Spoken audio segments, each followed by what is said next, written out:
आज हम आपको अफवाह जल के बारे में बहुत ही महत्वपूर्ण जानकारी देने जा रहे हैं।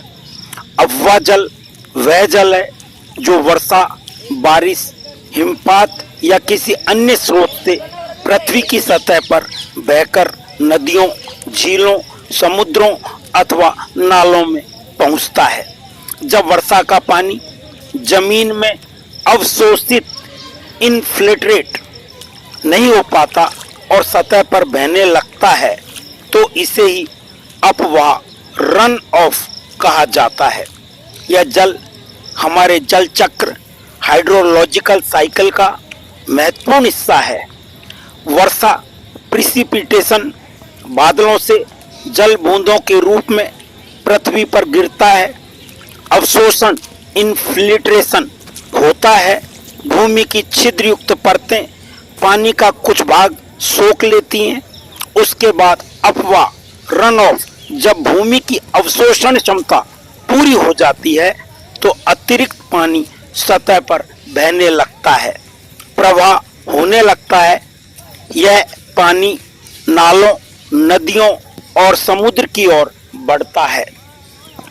सतही अपवाह, भूमि की सतह पर बहने वाला जल जो नालों और नदियों में एकत्र होता है। उप सतही अपवाह, भूमि के ऊपरी सतह के नीचे बहने वाला जल जो धीरे धीरे नदियों या झीलों तक पहुंचता है।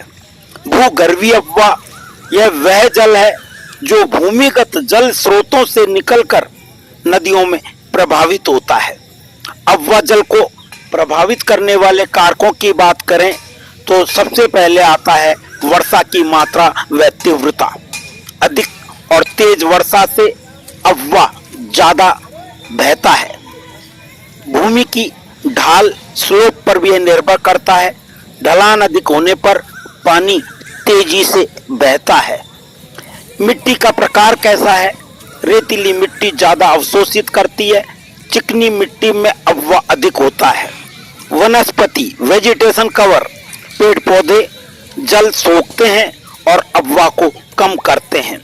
शहरीकरण, अर्बनाइजेशन, कंक्रीट व डामर की सतहें पानी नहीं सोखती जिससे अपवाह बढ़ता है।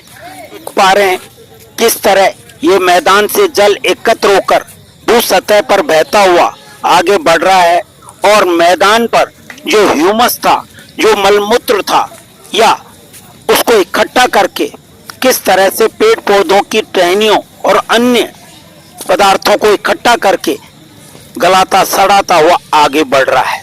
और यह ह्यूमस हम देख पा रहे हैं किस तरह नाले में एकत्र होकर के झाग सा रूप प्रदान कर रहा है। यही है इसका उपजाऊपन। यह धीरे धीरे जल आगे बढ़ता जा रहा है और यह आगे बढ़ता हुआ नालों में होता हुआ नदियों तक पहुंचेगा। बहुत बहुत धन्यवाद।